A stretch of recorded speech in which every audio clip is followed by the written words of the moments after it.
Mesdames, Messieurs, rebonjour pour une dernière fois, donc à ceux qui sont présents avec nous dans la salle et ceux qui nous suivent en direct sur Facebook et YouTube.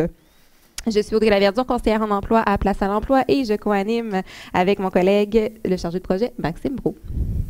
Nous sommes toujours accompagnés de Stéphanie Hudon à la gestion des réseaux sociaux, donc qui pourra nous relater là, vos commentaires et questions tout au cours de la discussion. Nous voilà parvenus donc à la dernière étape du forum. Pour ceux qui auraient manqué les 3 blocs précédents, veuillez noter qu'ils seront disponibles dès maintenant sur notre page Facebook et sur notre chaîne YouTube. Au cours de la... un petit résumé rapidement là, des panels qu'on a, auxquels on a pu assister là, en première portion. Donc, on a reçu la visite de 5 entreprises de la Rive-Sud avec lesquelles on a discuté d'innovation en termes d'outils de recherche d'emploi, d'entrevues et d'utilisation des médias sociaux. On a également eu l'allocution de notre présidente d'honneur, Julie Voyer, et une conférence fort intéressante là, sur les perspectives d'emploi sur la Rive-Sud. Au cours de la dernière heure, 4 groupes de discussion se sont réunis pour discuter d'enjeux en termes de diversification de la main-d'œuvre pour 4 groupes spécifiques, donc les femmes, les hommes en difficulté, les jeunes et les personnes immigrantes. On a posé à ces groupes de discussion 4 questions. Oui, alors je vais aller avec la présentation des 4 questions. Alors la première question, c'était comment joindre une personne du groupe ciblé actuellement sans emploi et l'inviter à se mettre en mouvement pour intégrer ou réintégrer le marché du travail. La seconde question, comment, comme organisation, pouvons-nous joindre et développer les compétences des groupes ciblés pour améliorer leur réussite professionnelle? La troisième question, comment, comme entreprise, pouvons-nous rendre plus accessibles nos postes aux chercheurs d'emploi?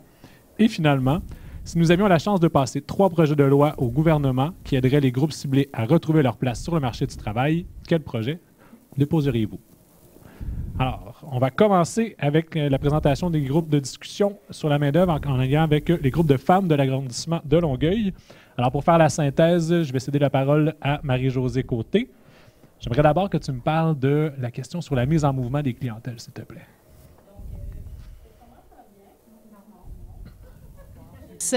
J'écoute. Ah, c'est arrivé. Donc, on était un très gros groupe. Honnêtement, le regroupement femmes, il a fallu élargir là, l'espace. Donc, nous, ce qu'on en est venu à la conclusion, c'est qu'il fallait créer des activités qui permettent de briser l'isolement des femmes.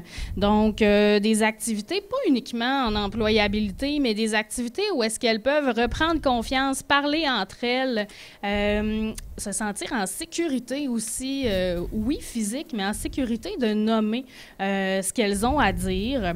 Ce qu'on a ressorti aussi au niveau là, de cette question-là, c'est d'avoir des modèles dans des publicités, par exemple, que ce soit les journaux ou peu importe le média, d'avoir des modèles de femmes qui valorisent les femmes dans les emplois, mais pas uniquement des modèles très, très connus, mais des modèles de femmes, monsieur, madame, tout le monde. Donc, je connais une femme qui est dans ma famille ou une éducatrice ou une plombière, une charpentière menuisière, et de s'en servir comme modèle là, pour les femmes afin de leur montrer que, madame, tout le monde peut faire ces choses. Qu'est-ce qu'on a dit aussi? J'ai beaucoup de notes, hein? Je vous le dis, on a travaillé fort. De multiplier les espaces de publicité, comme je disais, d'utiliser les différents médias, pas uniquement les journaux, et de féminiser là, les informations. Malheureusement, c'est encore quelque chose qui est très, très masculinisé. Bon, on va dire que c'est comme ça que ça se dit. Le moment où j'ai eu l'air le plus fou. Non, j'étais pas loin. J'étais pas loin. Et je pense qu'on a fait le tour là, des grands thèmes là, qu'on a regroupés. Est-ce que tu veux me parler maintenant des moyens des organisations pour développer les compétences des clientèles? Donc, évidemment, on a parlé des possibilités de mentorat, d'avoir des femmes mentors dans différents types de métiers, d'offrir des services d'accès à des formations courtes, mais simplifiées. Donc, j'ai pas besoin de manquer plein d'heures de travail. C'est facile, mon employeur me le permet. Là, on parle pas d'aller payer un doctorat à quelqu'un. Là, on parle vraiment de formations courtes qui vont pouvoir m'aider à développer mes compétences dans mon travail ou à accéder à d'autres types de postes dans l'entreprise, d'offrir des stages d'exploration, mais d'intégration aussi. mais où est-ce que je vais avoir un lien avec l'employeur? Donc, l'employeur va venir me voir, il va venir me dire, écoute, ça a super bien été pour telle raison, ça a moins bien été dans tel type de choses pour telle raison. Donc, d'avoir des commentaires constructifs qui viennent avec ces stages-là, pas juste d'aller explorer pour explorer, mais d'avoir un lien avec l'entreprise là, dans le domaine où j'ai fait mon stage. Bon, je change de page. Il manque de main, là. C'est bon pour cette question-là. Okay. Est-ce que tu veux me parler maintenant de la responsabilité des entreprises dans l'affichage de poste? Dans l'affichage de poste, on parle beaucoup de féminisation. Donc, pourquoi est-ce qu'on cherche un charpentier? On pourrait chercher une charpentière. Pourquoi est-ce qu'on cherche un technicien, mais on pourrait féminiser nos offres d'emploi? De le dire, là, qu'on en cherche des femmes dans ces domaines-là. Donc, c'est un gros sujet là, qui était autour de la question. Je cherche mes notes.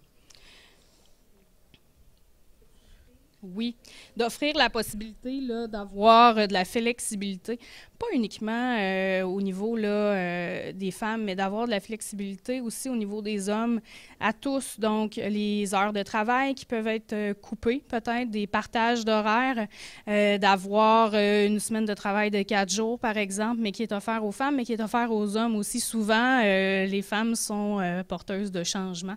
Donc, elles amènent des idées, puis il y a d'autres types d'employés là, qui profitent là, de ces changements-là. On a parlé aussi d'axer sur les possibilités du télétravail avec toutes les technologies qu'on a aujourd'hui. C'est des choses qui sont possibles dans, pas nécessairement sur tous les postes. Là. Une chaîne de montage, c'est peut-être plus difficile. On est consciente, mais sur un poste là, qui demande peut-être du travail de bureau, ben, c'est peut-être quelque chose qui peut se faire, puis ça peut aider au niveau de l'entreprise. Là. Tu veux me présenter tes 3 projets de loi, s'il te plaît? Donc, les 3 projets de loi, c'est de très gros projets de loi, je vous avertis. Donc, le premier, il manque de main. Notre premier projet de loi touche la conciliation travail, famille, études, mais il a 2 volets. Donc, le premier volet, ce serait vraiment au niveau de l'individu, donc que les entreprises puissent offrir certaines choses aux employés, que ce soit des congés parentaux équitables. Les hommes, vous avez gagné 5 semaines, mais vous pourriez peut-être en avoir plus. Des semaines de travail de 4 jours, des journées de congés volantes durant l'année. Ce sont certains exemples qui ont été énoncés. Et l'autre volet de notre projet de loi sur la conciliation est vraiment d'amener une rétribution financière aux entreprises qui appliquent des mesures de conciliation travail-famille et qui les présentent à leurs employés. Donc, un petit volet financier pour ceux qui nous offrent la conciliation. Sinon, on avait la reconnaissance du travail à la maison. Donc, souvent, ça va être les mamans qui vont rester à la maison, qui vont s'occuper des enfants. Et ce travail-là, malheureusement, n'est pas reconnu. Mais la gestion de repas, de crise, ça peut être de la mini-gestion de ressources humaines, ça peut être de la gestion au niveau de l'horaire. Donc, de reconnaître ces tâches-là. Et j'essaie de voir le petit dernier. Notre 3e plan au niveau de la loi. Je regarde mes collègues, là. C'est sûr qu'il y avait, l'ajout des semaines de vacances, mais celui-là, on l'avait intégré au niveau... c'était l'équité salariale? Il me semble que oui. Donc, il y avait un projet de loi au niveau de l'équité salariale là, qui s'ajoutait à ça, là. Donc, voilà. Merci, Marie-Josée. On va continuer notre plénière avec la présentation du contenu du groupe de discussion portant sur la diversification de la main-d'œuvre et les personnes immigrantes. Pour ce faire, je vais céder la parole à ma collègue Danielle Noël. Donc, Danielle, dans un premier temps, comment inviter les personnes immigrantes à se mettre en mouvement? OK. On a parlé de divers petits points. Ça fonctionne, merci.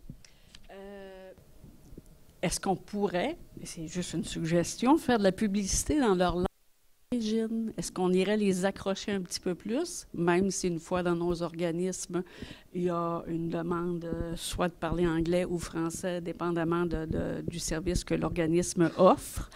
On a parlé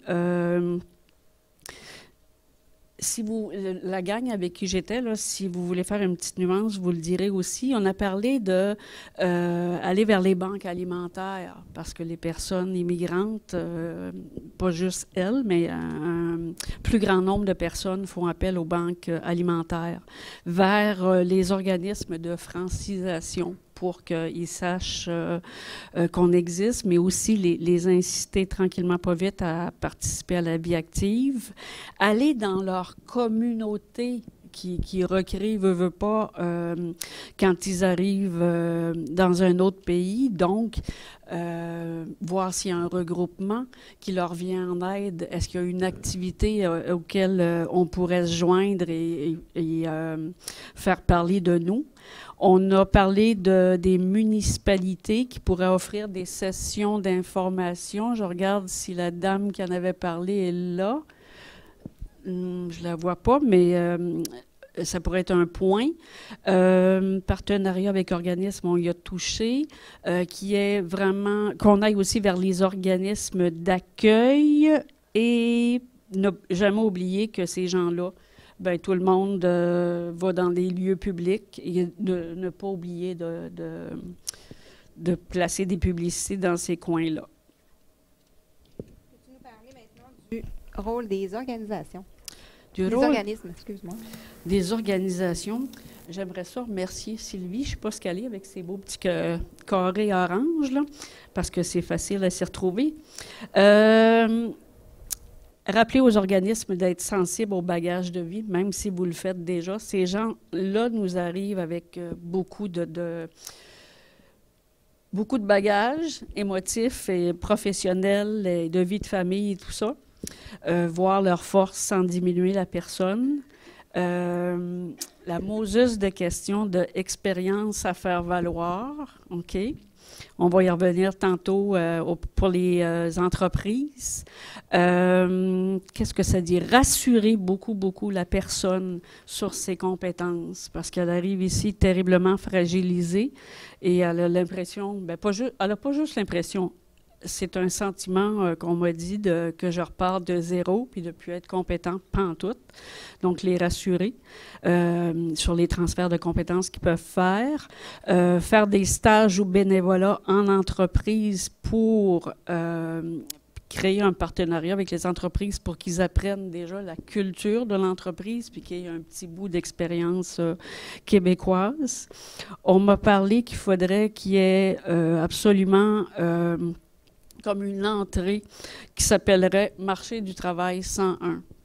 Presque non négociable pour que la personne sache un peu plus les codes culturels, que la personne sache à quoi s'attendre, de quelle façon les employeurs recrutent en sol québécois. C'est quoi les mosus de ressources? Ils sont où?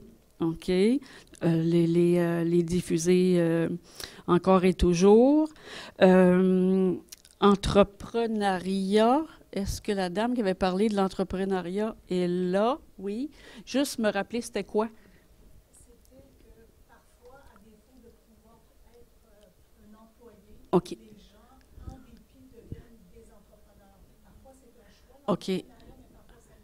OK. Donc, pas juste salarié, mais encourager l'entrepreneuriat, le travail autonome. Oui. La troisième question. Aucun problème. Donc, on parlerait du rôle des entreprises. Reconnaître leurs compétences, revoir la définition de c'est quoi une expérience québécoise. Parce que j'ai écrit une note tantôt, ça m'a fait sourire. Au début, on parlait d'expérience canadienne. Après ça, on dit as-tu de l'expérience québécoise? Bien, la prochaine fois, ça va être as-tu de l'expérience au Lac-Saint-Jean si tu travailles dans ce coin-là. C'est quoi l'expérience québécoise? De peut-être passer davantage à quelle expérience as-tu tout court? Formation technique en entreprise, s'il manque des éléments dans sa formation. Encourager les cours de français au travail et possiblement anglais. Tout le monde va être gagnant, l'employeur le premier. Et être conscient que quand l'employeur fait du réseautage, ben, qui rappelle aux gens à qui il demande de réseauter que c'est toutes catégories confondues. Parle-en à tout le monde que tu connais. Ça inclut tes amis qui viennent d'ailleurs. Parfait. Vos 3 projets de loi? Et là, on se pouvait plus. Processus d'accueil obligatoire. OK, que vraiment chaque personne qui émigre au Canada soit passée par comment on se comporte ici, comment on recrute, ainsi de suite, décloisonner les ordres professionnels. Oui, ils ont leur raison d'exister, mais il y a aussi des fois des petites œillères, des chasses gardées. Reconnaissance des acquis et des compétences, on ne le dira jamais assez. Puis signer plus de traités. Là, il y a France, Québec, mais on pourrait en signer avec plein de pays. Jumelage employeur-immigrant. Et ce qu'on voulait dire par là, c'est que les personnes se font dire il y a plein d'emplois au Québec, ils arrivent ici, puis bon, il y a une réalité qui frappe en plein visage. Bien, est-ce qu'il y aurait moyen d'élargir le tu t'en viens au Québec, tu as déjà une embauche ou un employeur qui t'attend. Revoir les subventions accordées aux personnes immigrantes, des crédits d'impôt pour l'employeur et la cohérence du message véhiculé entre le pays d'origine et le pays d'accueil sur « Viens-t'en, on a plein de jobs ». Puis rendu ici, c'est « Mon Dieu, qui c'est qui t'a dit ça? » OK? Donc, vraiment, la cohérence du message.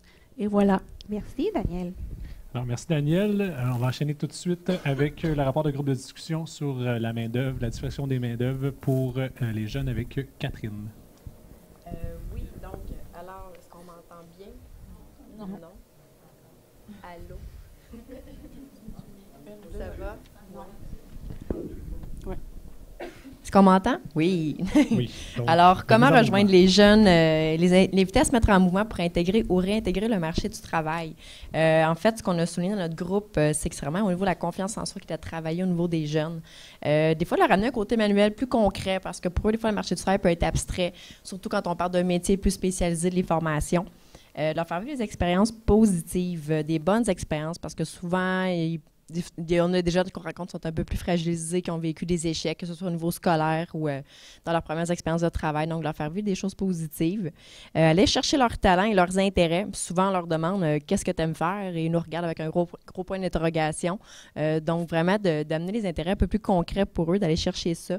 De pouvoir faire de l'exploration sans engagement en premier, donc que ce soit par des stages, de les inviter à vivre vraiment des expériences concrètes, rendre les choses un peu plus accessibles pour eux. Avoir un revenu aussi le temps qu'ils vont apprendre dans les stages. Souvent, ils ont des stages qui sont non rémunérés. Ils peuvent avoir l'impression que c'est pas nécessairement important ce qu'ils font. Puis des fois, ils font vraiment les mêmes tâches qu'un employé. Je pense des fois au niveau de la restauration et tout ça. Donc, pour eux, ils n'ont pas nécessairement la même valeur. Donc, des fois, de leur donner un petit revenu le temps qu'ils vont apprendre, ça peut être une bonne idée. De personnaliser les services aussi pour chacun, qui puisse se retrouver un petit peu dans les services qu'on va leur offrir. Offrir des programmes de parrainage, que ce soit seulement pour explorer des métiers, pour vivre des expériences, mais qu'il y ait quelqu'un qui les accompagne, que ce soit plus rassurant pour eux. Que les entreprises s'adaptent vraiment aux différents styles de clientèle. On a des jeunes qui sont plus concrets, on a des gens qui sont un peu plus actifs sur la technologie, le web et tout ça. Donc, de s'adresser à eux, de s'adapter, de leur montrer qu'on leur offre une place puis qu'ils sont bien accueillis dans nos organisations. Puis de faire de la formation sur place aussi. Parce que des fois, le step avec l'école, il peut être gros. Ça peut être une grande marche, donc de donner une formation sur place, ça peut aider. Tu veux maintenant me parler du rôle des organismes dans le développement de compétences. Oui, en fait, on a parlé beaucoup de jumelage, de parrainage pour former les jeunes, surtout ceux qui sortent des fois de formation. Il y en a d'autres qui peuvent sortir de formation de métiers semi-spécialisés. On parle entre autres aussi dans les programmes FPT dans les écoles. Donc, de leur offrir un parrainage à ce niveau-là, donner une marge d'erreur. Donc, souvent, les gens ne veulent pas faire d'erreur ou ils ont une pression qu'ils vont vivre aussi dans une société de performance. Donc, leur donner cette marge-là, le droit à l'erreur, parce que concrètement, on a tous ce droit-là, mais souvent, on ne se le donne pas. Avoir du concret, vivre des expériences, explorer différentes choses pour apprendre à se connaître et mieux s'adapter. Souvent, de bien se connaître, d'être capable de nommer ses qualités, c'est pas toujours évident, même pour un adulte. Donc, pour un jeune qui n'a pas vécu beaucoup de choses, la marche est encore plus haute. Donc, vraiment, de leur donner du feedback à ce niveau-là. Faire de la prévention, c'est beaucoup sorti aussi ce volet-là, que ce soit dans les écoles, des fois au niveau même des conséquences. On parle du marché du travail, mais on a parlé aussi de l'école parce que c'est quand même assez interrelié, on s'entend. Donc, les accompagner des fois dans les prises de décision, sans jugement, mais aussi d'être en mesure de dire, bon, si tu arrêtes l'école, voici qu'est-ce qui peut arriver comme conséquence.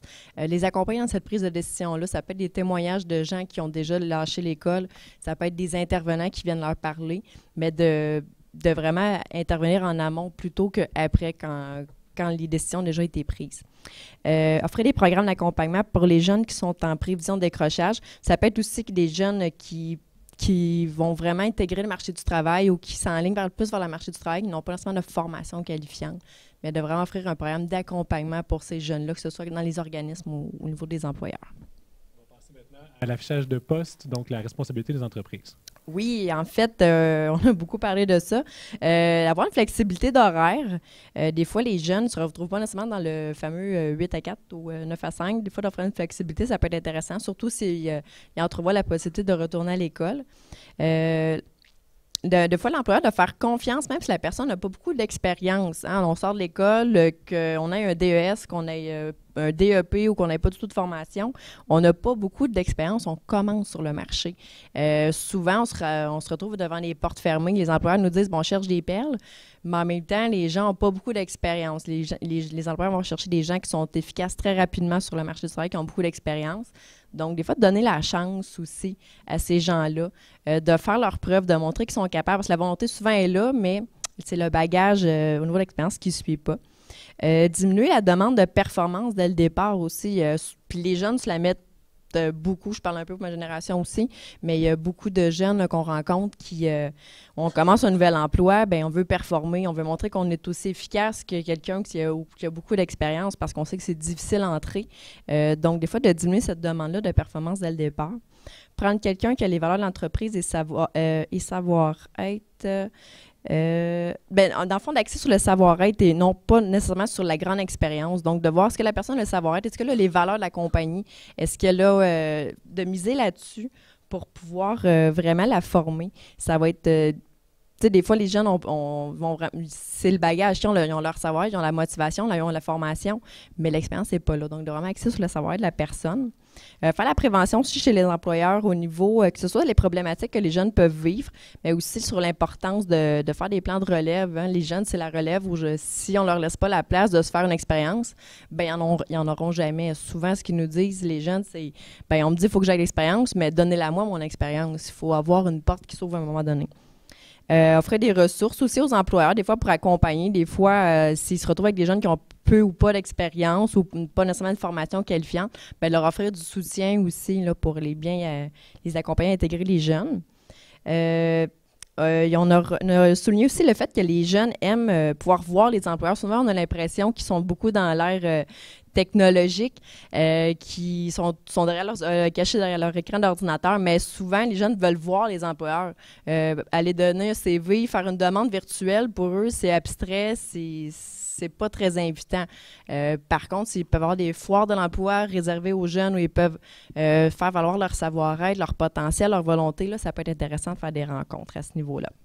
On va passer tout de suite à tes 3 projets de loi, s'il te plaît. Peut-être le projet le plus... je vais faire ça vite, parce qu'il y en a beaucoup de choses qui sont sorties. Oui, vas-y avec le plus crunchy, peut-être. En fait, c'est peut-être de donner des crédits d'impôt, d'inciter les compagnies, que ce soit par des quotas ou ça soit vraiment au niveau financier, mais bref, de les inciter à engager des jeunes, de faire des programmes de relève, de formation, du mentorat pour accompagner les jeunes dans les entreprises quand ils débutent leur emploi, que ce soit des jeunes non qualifiés ou des jeunes qualifiés, mais de vraiment leur faire une place puis de forcer un peu la main, des fois même aux compagnies, à le faire parce qu'on va se retrouver vraiment devant une pénurie de main-d'œuvre. On l'a vu dans les 20 prochaines années, mais il faut vraiment travailler en amont avec ça pour intégrer ces jeunes-là.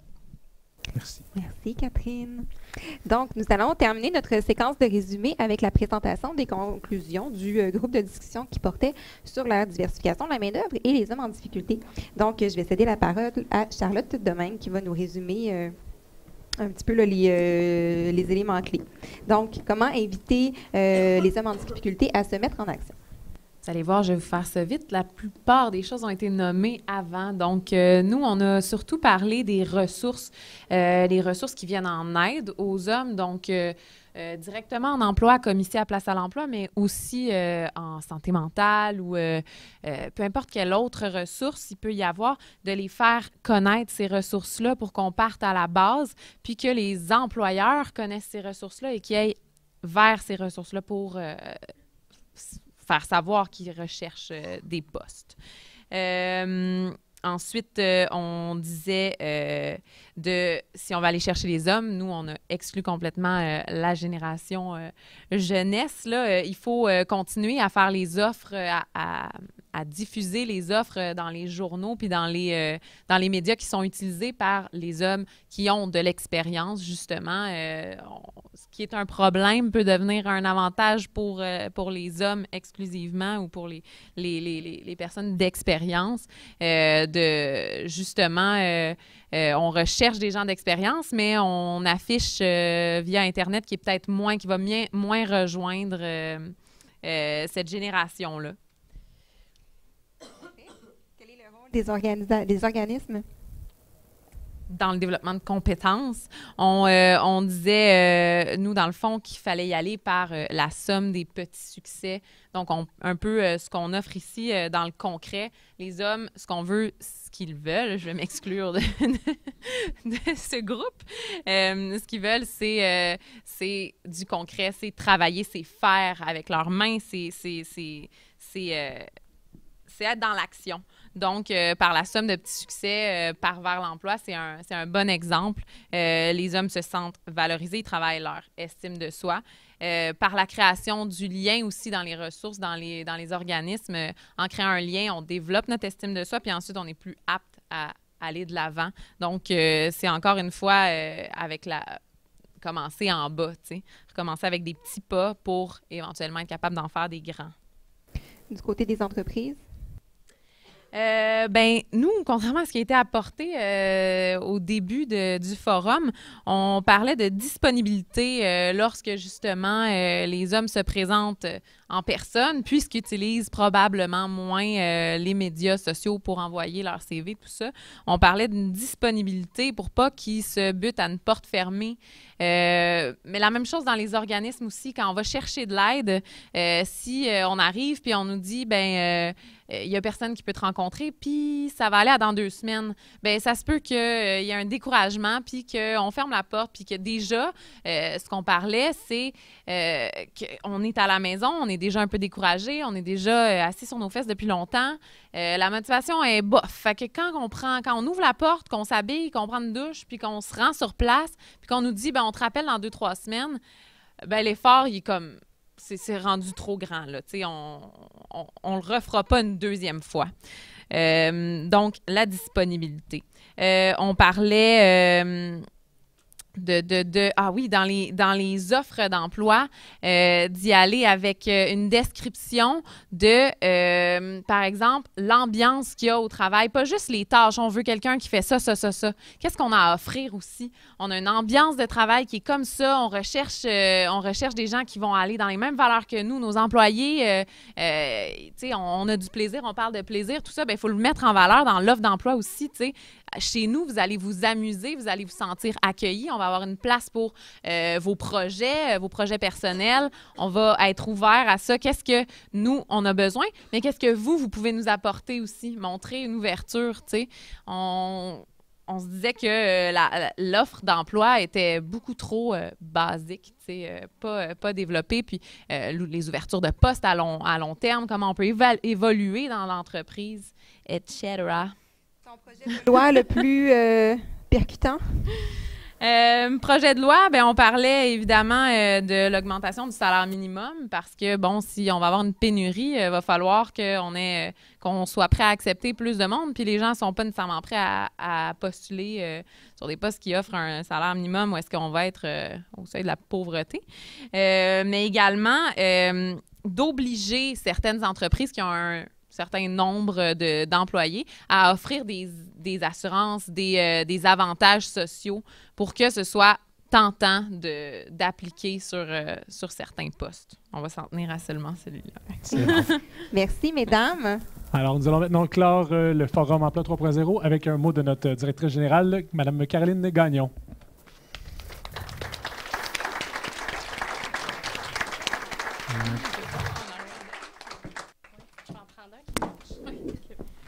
Bien, on arrive au bout de ce qu'on avait prévu pour l'événement aujourd'hui, mais pas nécessairement à la fin de l'événement. C'est vrai, je l'approche. Je vais la voir. Vous savez, moi, ça m'arrive d'assister à différentes rencontres, puis ce qu'on ne voulait pas que ça donne aujourd'hui, c'est une rencontre où on a tout un moment fort d'énergie, on propose, on s'engage, puis là, on dessine le monde, puis après ça, chacun retourne chez lui, s'assit, puis là, ça retombe, puis on n'en parle plus. Puis c'est clair que nous, à Place à l'emploi, mais aussi avec les partenaires, c'est-à-dire Développement économique Longueuil, le Courrier du Sud, la Chambre de commerce, c'est sûr que c'est pas ça qu'on voulait que ça donne. Fait qu'il y a des engagements qui ont été pris aujourd'hui, puis il y a des propositions qui ont été faites, qui ont été notées, puis il y a un rapport d'événement qui va être remis à tous les organismes qui étaient participants aujourd'hui. Ça, c'est une première chose. Mais deuxièmement, l'organisation Place à l'emploi va s'engager à prendre chacune des propositions que vous avez faites et à aller la proposer à un partenaire qui va en prendre le flambeau. Quand c'était le gouvernement, on va se retourner vers nos attachés politiques, vers nos députés du coin qui ont été présents dans notre journée, puis on va dire « Hey, regarde, comment ça, tu peux avancer ça? » Quand c'est des entreprises, on va s'engager avec les entreprises à les rencontrer, à aller leur parler de ces changements-là que vous avez proposés. Parce que ce qu'on veut, c'est que tout ce qu'on s'est dit aujourd'hui, ça serve à quelque chose. Enfin, il y a le réseau des Carrefours Jeunesse Emploi du Québec, dont on est membre, qui est en pleine tournée de consultation. Ça s'appelle « Ma voix compte ». Bien, votre voix compte. Tout ce qui a été dit aujourd'hui va être proposé au même titre que tout ce qui s'est dit à travers le Québec, puis va être proposé dans un mémoire à tous les partis politiques parce que, vous le savez, on est à la veille d'élections. On va donc aller voir les différents partis politiques, puis on va leur proposer ces plateformes-là. Puis on sera en mesure, nous, de regarder quels partis ont des plateformes qui ont rapport avec l'emploi. L'objectif d'aujourd'hui, ce n'était pas de vous présenter nos services. Nos services sont sur notre site Internet, placealemploi.ca. C'était de vous présenter, par exemple, qu'on avait 3 innovations qu'on avait mises en place au cours des dernières années, de vous allumer à innover vous-même dans vos milieux, et puis de vous dire qu'on est là pour toute personne qui cherche un emploi, femmes, hommes, jeunes, personnes immigrantes. On est là pour les aider à trouver leur place sur le marché du travail. Des fois, on a vu des organismes qui disaient « Hey, comment faire le service d'un jeune? Venez nous voir. » Ou même nous, on peut se déplacer dans vos organisations pour aller le faire parce qu'on a des liens avec des entreprises, comme vous le voyez, puis on est en mesure de bien aider les gens là, qui en ont besoin. Avant de vous laisser partir, je vais faire une petite tournée de remerciements. Vous le savez, dans un événement comme ça, c'est bien important. Un merci spécial à Julie Voyer. On s'est découvert des atomes crochus, elle et nous, comme organisation. Elle parlait de plaisir, puis j'espère que vous avez vu qu'ici, on en a toujours beaucoup nous-mêmes. Donc, des philosophies d'intervention qui se ressemblent, puis une belle disponibilité pour nous parler de son parcours. Donc, un gros merci à elle. Merci à nos députés, à leurs attachés qui se sont présentés tout au long de la journée. Vous savez, les députés, on ne les voit pas juste à la veille des élections ici à Longueuil, on les voit tout au long de l'année. Ils sont très présents dans la vie communautaire, puis c'est précieux. C'est sûr que d'avoir Julie Voyer avec nous, ce que ça nous aidait, c'est à amplifier le message qu'on voulait porter aujourd'hui auprès de la population en général. Ce message-là, il était porté par Place à l'emploi, mais aussi par des partenaires. Le réseau de transport de Longueuil, d'avoir des gens de ce réseau-là qui sont venus pour nous parler, c'était très précieux. Des gens de Groupe Robert qui innovent beaucoup au niveau de son embauche. La Ville de Longueuil, Cintas Canada, Service paysager Dominique Filion et bien sûr, je l'ai dit plusieurs fois, mais je vais le redire, la Chambre de commerce et d'industrie de la Rive-Sud et Développement économique de l'agglomération Longueuil. C'était très précieux de vous avoir comme entreprise parce que le rapprochement entre les entreprises qui ont besoin de monde puis les chercheurs d'emploi, c'est ça qu'il va falloir faire au cours des prochaines années. Donc, merci. Puis j'espère que, tout comme les élus le sauront, que les entreprises présentes sauront devenir des ambassadeurs de la bonne nouvelle qu'on a travaillé aujourd'hui. Vous savez, à la fin des événements comme ça, souvent, on va voir la DG puis on lui dit « Hey, c'était un bel événement, bravo! » Puis moi, je reçois tout ça, mais je vais vous donner un secret, mais une DG, c'est rien. Une DG, c'est rien sans l'équipe formidable avec laquelle elle travaille. Ici, on est une 50aine d'employés, puis je ne vais pas nommer 50 employés parce que là, les gens vont se désabonner sur le web, ils vont dire hey, « c'est long, son affaire ». Je vais prendre le temps, par exemple, de saluer ces 50 employés-là qui sont extrêmement dynamiques, qui sont dévoués à la cause des clientèles pour lesquelles ils travaillent, mais surtout qui ont une créativité sans limite. Je prendrai la peine de remercier Francis Thibault. Francis Thibault? Qui est toujours occupé à travailler. Mais Francis Thibault, là, lui, une petite main d'applaudissement pour Francis. Moi, je vais demander à Francis de ne pas se coucher ce soir parce que je suis certain qu'il ne rentre pas avant lundi s'il finit par se coucher. Donc, merci Francis d'avoir coordonné cet événement-là. Francis était secondé par Jerry, par Marie-Claude. J'ai vu Luc à la régie qui nous fait des super beaux gestes régulièrement. J'ai vu Marcel. Merci Marcel. Stéphanie et nos deux extraordinaires animateurs, Audrey et Maxime. Vous pensez que c'est leur métier de toujours, mais non. C'est vraiment leur métier de la journée, donc merci beaucoup. Je ne les nommerai pas les 50, mais tout le monde a mis l'épaule à la roue et tout le monde est à sa façon un ambassadeur pour l'avenir, pour le message qu'on a eu à transmettre aujourd'hui. Mon plus gros merci, je l'ai gardé pour la fin. Mon plus gros merci, c'est vous, gens des organismes communautaires, des partenaires en employabilité et des chercheurs d'emploi. Gens qui étiez en ligne et qui êtes toujours en ligne, autant que gens qui étaient ici dans la salle.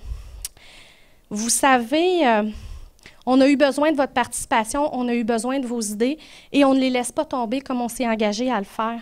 Vous l'avez vu dans l'historique qu'on vous a présenté, quand Jacques Cartier décide d'essayer une nouvelle trajectoire puis qu'il découvre un monde, quand des artisans quittent la campagne puis essayent de faire partager leur savoir avec d'autres personnes, quand des femmes arrivent sur le marché du travail, puis qu'est-ce qu'elles font?